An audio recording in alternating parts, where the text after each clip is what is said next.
Have you ever realized you weren't walking away from God, you were walking with disappointment? You still believe, you still pray, you still show up. But deep down, there's a quiet sentence you never say out loud. God, this isn't how I thought it would go. And that sentence feels dangerous because you don't want to sound ungrateful. You don't want to sound faithless. So you learn how to edit your prayers. You thank God for things you don't understand yet. You worship with questions still unanswered. So you keep walking, carrying hope that didn't come true, trying to make sense of silence, not bitter enough to leave, not whole enough to celebrate, just still here. What if I told you that's exactly where Jesus shows up? Luke 24 tells the story of two disciples walking from Jerusalem to the small village called Emmaus. This isn't a victory walk. This is a processing walk. They aren't debating theology. They're replaying events, the cross, the tomb, the rumors, the kind of conversation you have when faith hasn't collapsed, but certainty has. And then Scripture lets us hear the sentence that unlocks the entire story. But we had hoped, Luke 24-21. 3 words, heavy words.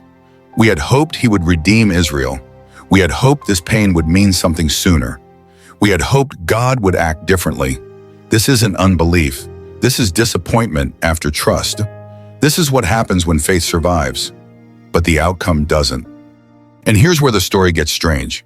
Jesus himself comes near and starts walking with them, but they don't recognize him, not because they're stupid, not because they're blind.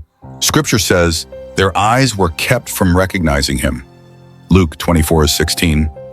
Jesus doesn't interrupt their grief. He doesn't correct them immediately. He asks a question, what are you discussing as you walk along? Think about that. The risen Christ chooses not to reveal himself, but to listen. He lets disappointed people explain God to God. Sometimes Jesus doesn't rush to fix your disappointment. He walks inside it. They tell him everything, the miracles, the hope, the loss, and then they say it again and slower this time. But we had hoped. They were right about Jesus. They were just wrong about the timing, wrong about the shape of redemption. And Jesus doesn't shame them for that. He opens the Scriptures, not to scold, but to reframe. From Moses to the prophets, he shows them a Messiah who suffers before he reigns. Here's the quiet miracle. Their circumstances haven't changed, but something inside them starts to shift.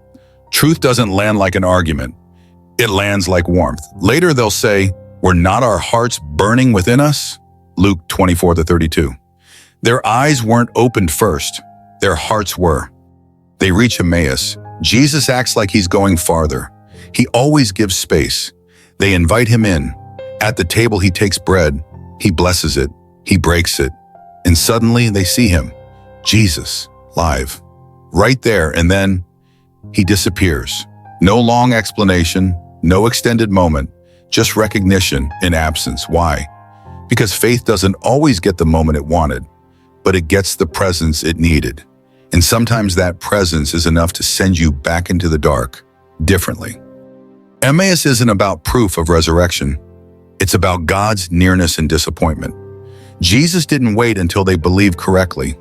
He didn't wait until they felt better. He walked with them while they were confused, grieving, and wrong. If you're disappointed with God right now, that doesn't mean he's distant. It might mean he's closer than you think. Close enough to listen. Close enough to walk. Close enough to stay, even when you don't recognize him yet. Maybe you're on your own Emmaus road, still walking, still believing, still carrying a "we had hoped." Take heart. Jesus doesn't only meet us in clarity. He meets us in conversation, in questions, in long walks with heavy hearts. And sometimes the most faithful thing you can do is keep walking while you're disappointed. And if this story feels uncomfortably close to home, you're not alone here. You're welcome to keep walking with us, one verse at a time, one honest step at a time. No pressure, just presence.